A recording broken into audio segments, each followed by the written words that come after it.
아모스 두 번째인데요.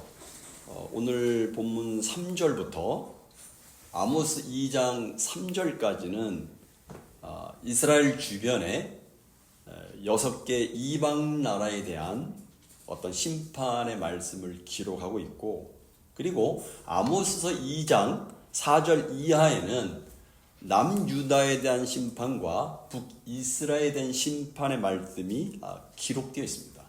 먼저 이방 나라들은 오늘 본문에 본 것처럼 이 다메섹, 그리고 아람의 어떤 중심부였던 다메섹, 그리고 블레셋 가사, 그리고 베닉의 두로, 에돔, 암몬, 모압, 그런 순으로 이렇게 되어 있습니다.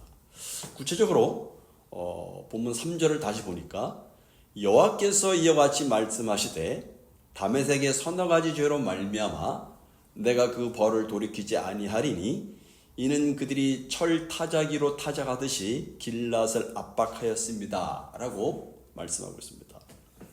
이스라엘을 둘러싸고 있는 6개 주변 이방 국가들 가운데 첫 번째로 다메섹을 언급하고 있습니다.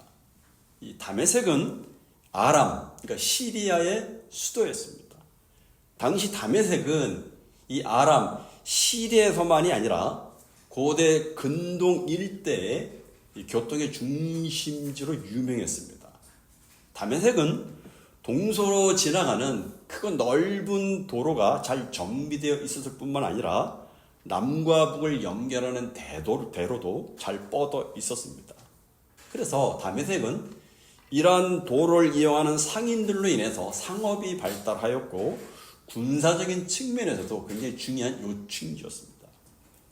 다메섹을 수도로 하는 이 아람, 시리아와 이스라엘과의 관계는 성경에 보면 사무엘하 8장 5, 6절의 기록에서 확인할 수 있는데, 그 당시 다윗이 아람을 정복하였고 그에 따라 아람은 이스라엘에게 조공을 바치는 그런 관계였습니다.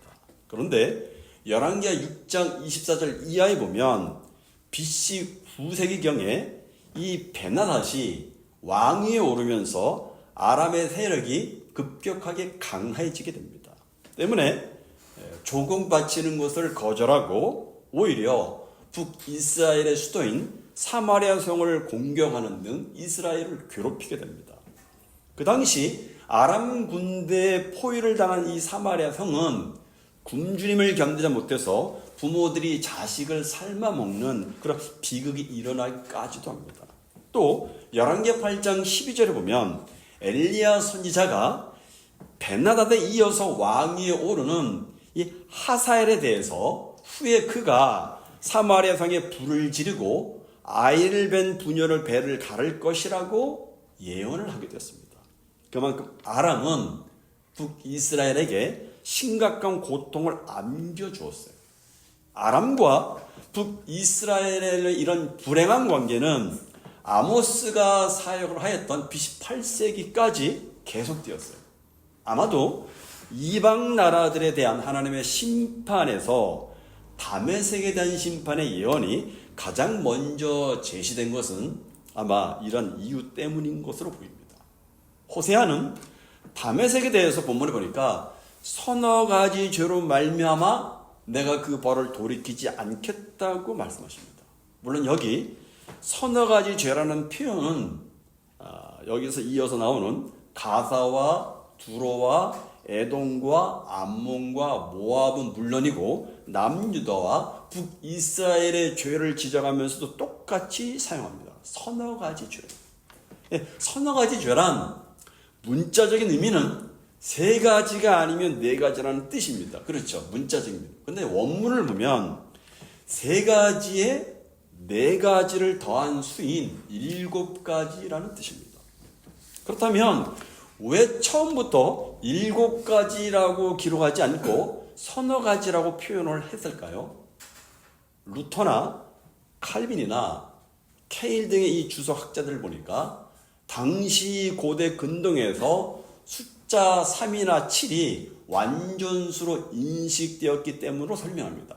그래서 먼저 3을 설명한 것은 죄가 많다는 것을 지적하기 위함이고, 거기에 4를 말한 것은 숫자 7을 만들어서 더더욱 죄가 많다는 것을 강조하기 위함이라고 설명을 하는 거죠. 그러니까 한마디로 저들의 죄가 차고 넘쳤다는 사실을 이렇게 표현을 하고 있다는 것입니다. 그래서 그런지 공동번역 성경을 보니까 그 쌓이고 쌓인 죄라고 번역을 했어요. 그리고 그 죄의 벌에 대해서 하나님께서 결코 돌이키지 않겠다 말씀하십니다. 하나님께서 반드시 그의 책임을 물으실 것이다 분명히 말씀을 하십니다. 그렇다면 다메섹의 구체적인 죄악이 무엇입니까? 3절 중반절에 보니까 이는 그들이 철 타자기로 타작하듯이 길랏을 압박하였습니다 라고 말합니다. 여기 길랏이라고 하는 곳은 요단강 동편에 있는 땅입니다.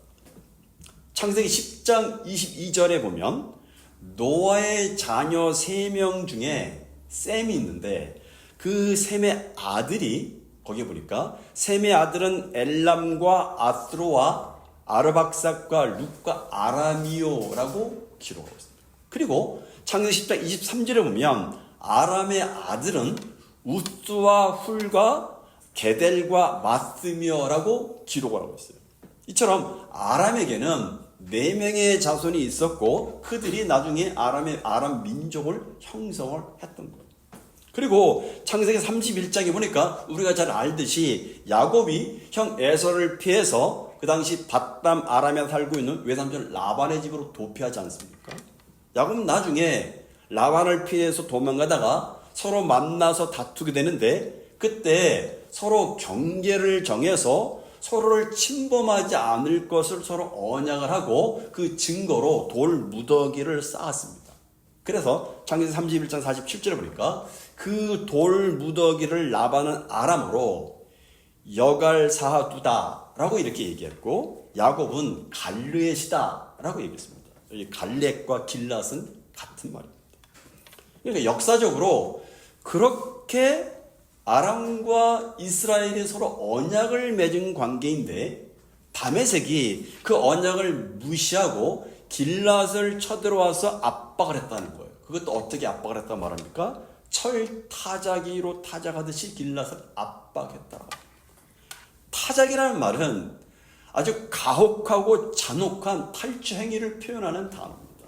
그러니까 아람의 군다가 타작 기계가 곡물을 잘라내듯이 북이스라엘 백성들을 아주 잔인하고 처절하게 살육을 했다. 이것을 지적을 하는 거예요.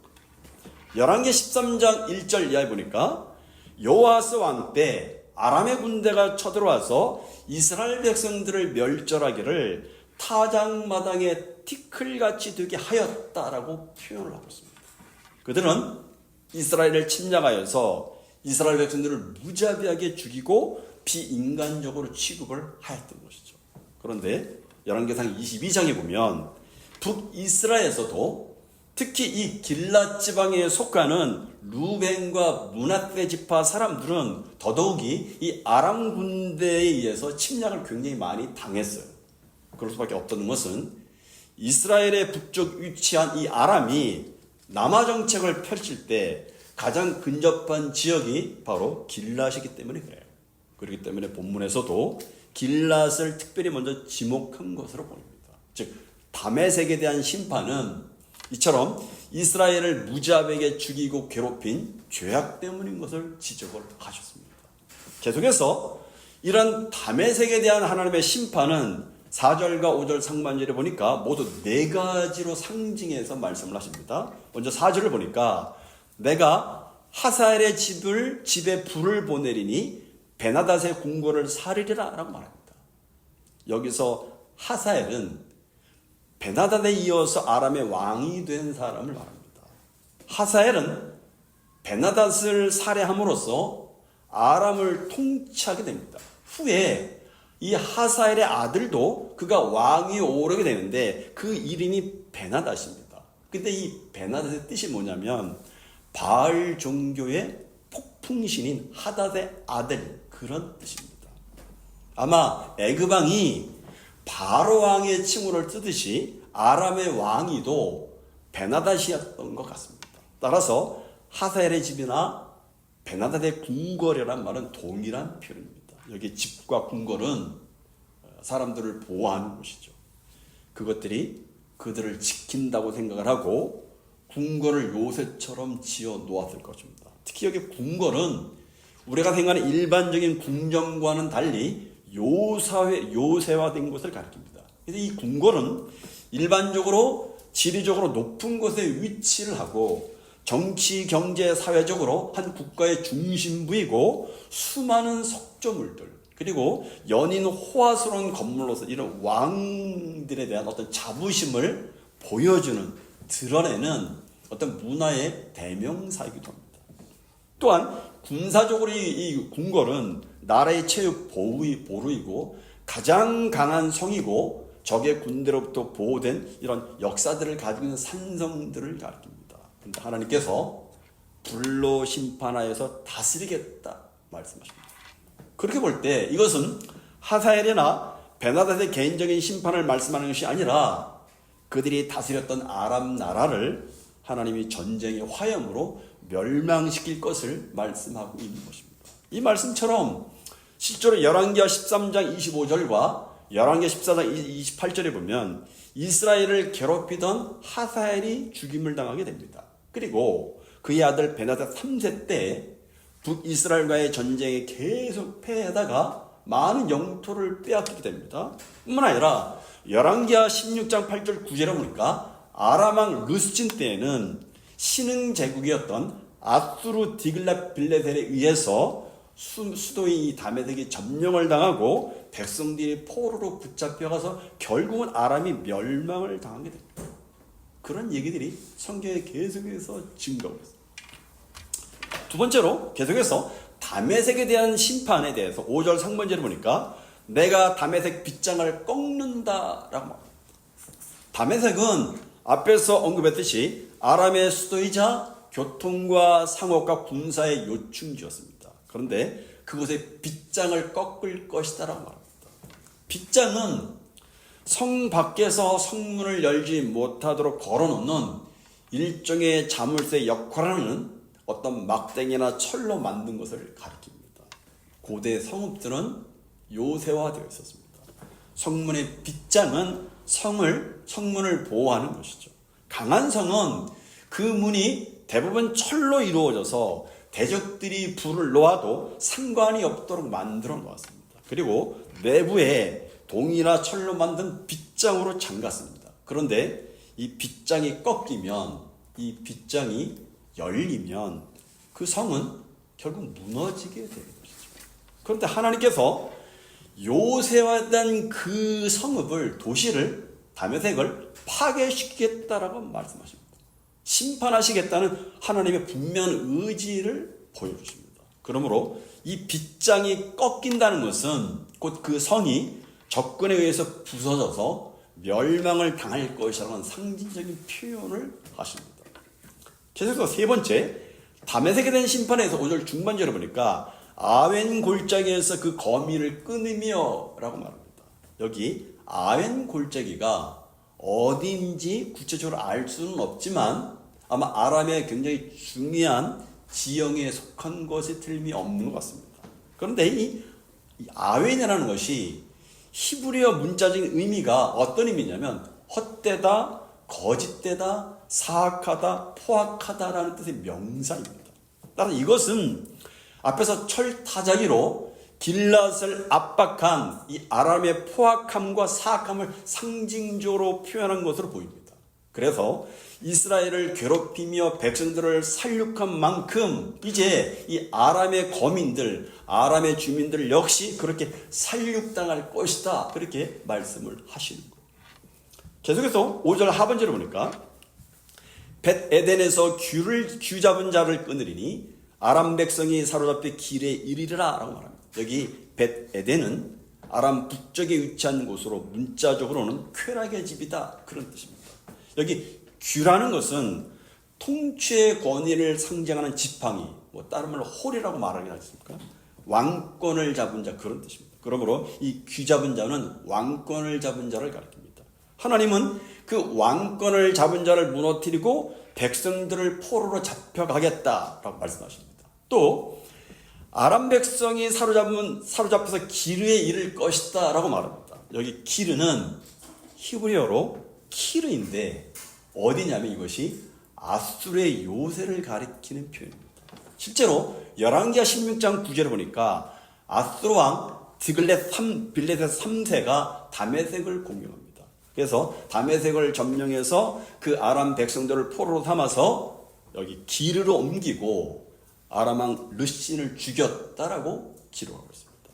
하나님의 말씀대로 이루어진 거예요. 계속해서 아모스는 아람에 대한 심판의 예언의 최종적인 결론을 5절 하반절에서 이렇게 말합니다. 이는 여호와께서 말씀하셨느니라 라고 말합니다.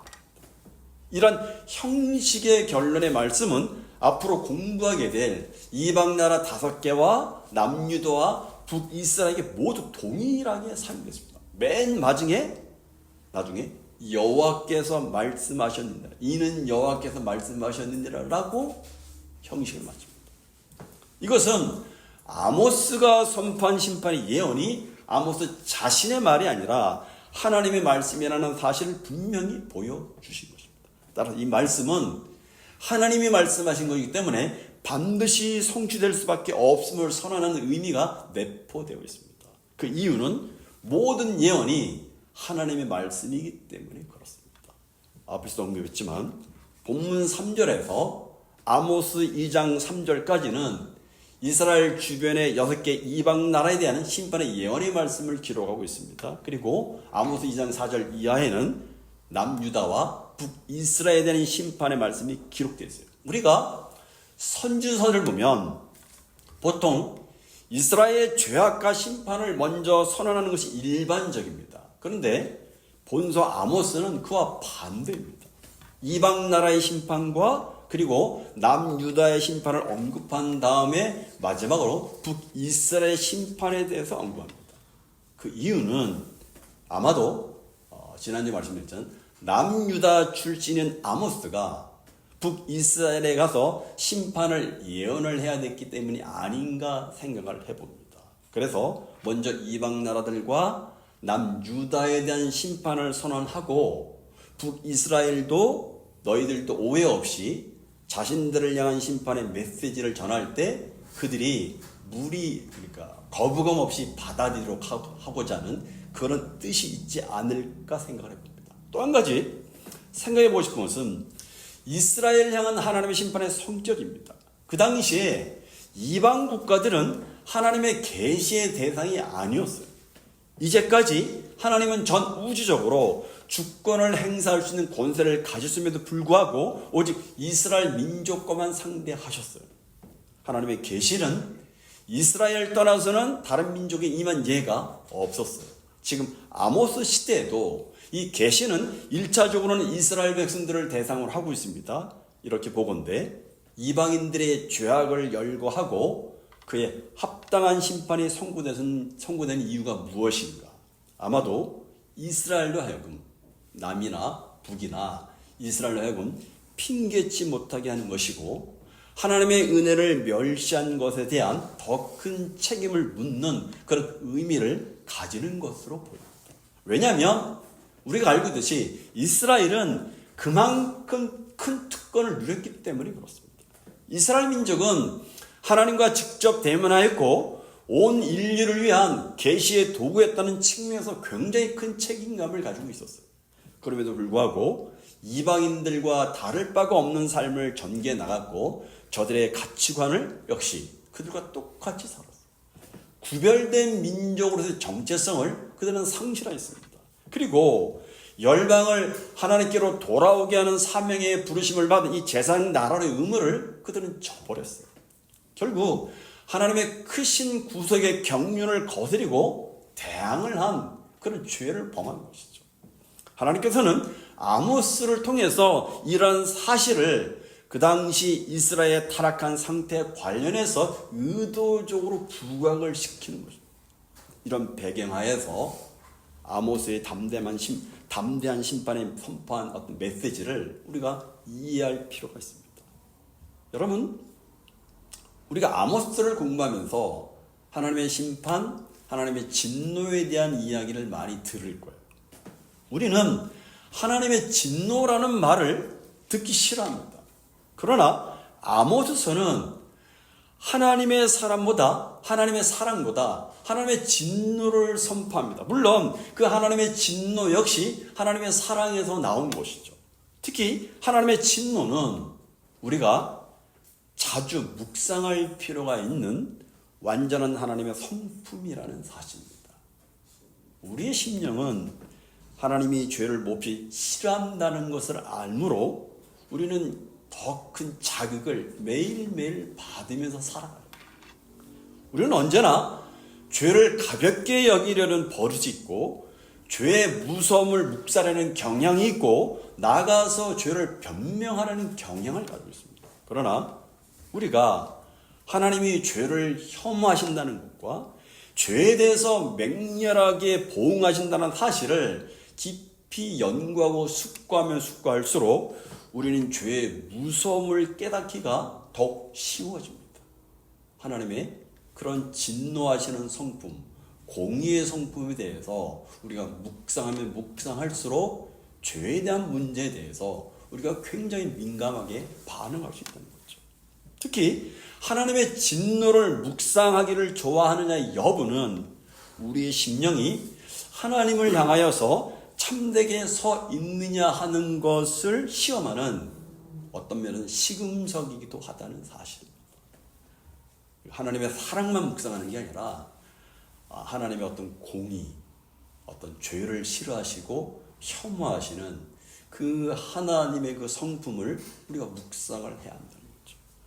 아모스를 통해서 죄를 싫어하시고 죄에 대해서 진노하시는 하나님의 성품을 함께 공부하는 가운데 묵상하는 그런 시간이 되었으면 합니다. 기도하시겠습니다.